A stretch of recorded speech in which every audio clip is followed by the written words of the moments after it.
This is Forge Daily with Mackenzie Barwell on the Forge Audio Network. Welcome to this episode of Forge Daily. Today is May 17th. I am your host, Mackenzie Barwell. It is match day -1. Tomorrow, your Forge FC take on Vancouver right here at Tim Hortons Field, 4 p.m. for that staycation match day.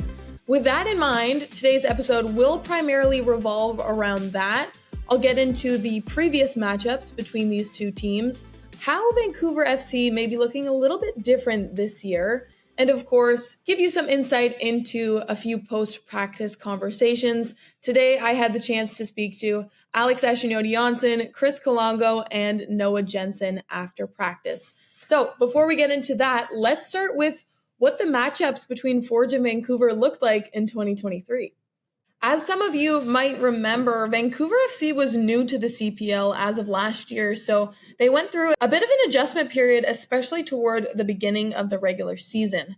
Forge FC and Vancouver matched up a total of 4 times last year, Forge coming away with 2 wins, 1 loss, and 1 draw. So by no means was it an overwhelming domination one way or the other, Forge having collected 5 goals for and 2 goals against. And even though Vancouver not necessarily at the top of the table for most of the 2023 season, they definitely held their own against Forge. In fact, they beat them 2-0 in June of last year.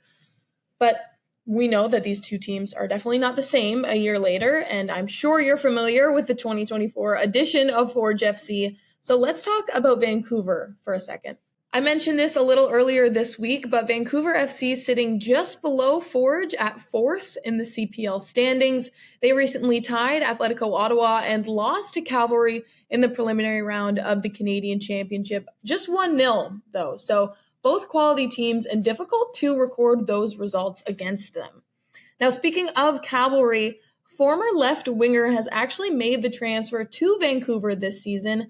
Number 7, Ben Fisk, will likely be coming into tomorrow with some confidence, given he's not only coming off a regular season CPL title, but now he wears the jersey of his hometown team. 17-year-old TJ Tahid will also be somebody to keep an eye out for. He played alongside KJ Tavernier with the U20 men's national team for that CONCACAF Champions Cup qualifier. Shortly later, he was called up to the U17 men's national team for the 2023 FIFA World Cup. So a younger player, but not one to be underestimated, especially because he's got more international experience under his belt since the last time he faced off against Forge FC. Lastly, someone that Milty and I spoke about briefly in our last episode, Callum Irving. He's the goalkeeper for Vancouver FC, and he also wears the armband. So far, he's collected 1 clean sheet and 14 saves. To put that into perspective, Kalongo currently has 10, so he's not far off, and mind you, he has 1 less game played. So Forge, of course, confident in their last man standing, but so are Vancouver FC. Okay, on that theme, let's skip to my conversation now with goalkeeper Chris Kalongo. I wanted to get his opinion on that motivating competition Jass talked about and how the team's strong defensive play as of late has impacted Forge's confidence as a whole, especially going into a game against a strong opponent like Vancouver.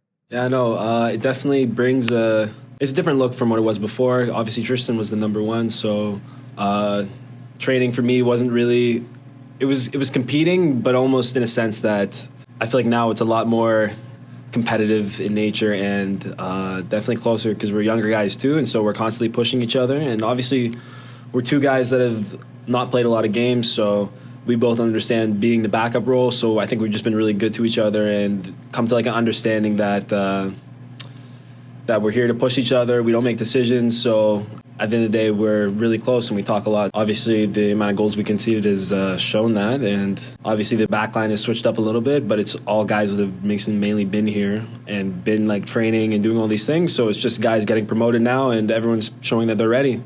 So it's been fantastic from the guys, and it's made me and Jass's job pretty easy. So just here's to keeping it going.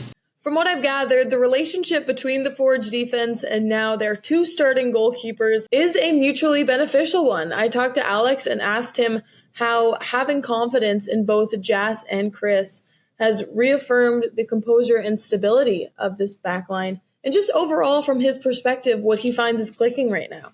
It's obviously gives us confidence, and they've also been great playing out of the back this year. I feel like I'm never worried when I pass the ball back. I know that Chris and Jazz can handle themselves, and usually we solve every situation, not by taking any unnecessary risks, but I have full confidence in their abilities, and that goes as well for them making saves and coming out. Now, mainly Chris has played the most, and he's come out great on crosses, but Jess also made some great saves last game. Maybe he didn't get as busy because, Pacific didn't do that much in the game, but I think they've both started great, and that's it's nice just having that security behind you. I think we're very versatile, so we have Danny, as we saw last game, almost stepped into midfield and played, and he's a great addition to our squad with the way he plays. And I think we're all just on the same page of what we need to be doing, and are kind of executing what we're doing as well. At the same time, it feels more coherent, everything we're doing, and less individual.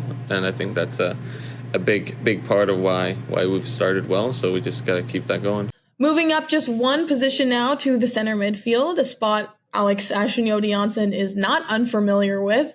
Noah Jensen has had a few opportunities for himself as of late. He's been striking from outside the 18-yard box without any hesitation, one of which has gone in, I might add. He shared how he's feeling after suffering an injury earlier on this season, and why exactly he's so excited to be back and a part of this 2024 group. I think injuries are always an unfortunate part of the game. It's something that you never really expect. They just happen out of nowhere, and it kind of derails, the rhythm that you were building. So for me to get injured 3 days before the home opener really sucked. Home opener was something I was looking forward to playing in.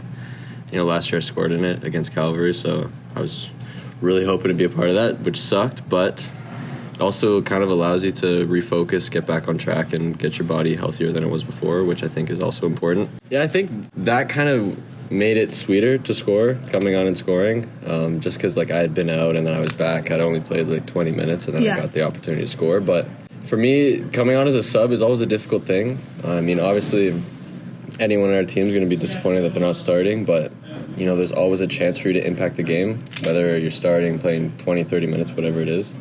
And so for me, getting an opportunity to play in any of these games, if I have a chance, I'm going to take it. Because I'm watching these games, I see that we're not really, maybe we don't have the confidence to take on some chances or shots like that. And so it's an opportunity for me to step into the game and do that, because I've been watching from the bench, and I can see those things. So I think it's easy when you have a lot of returning players if you have one or two new guys, it's easy to assimilate them into the standards and expectations that you have as a team.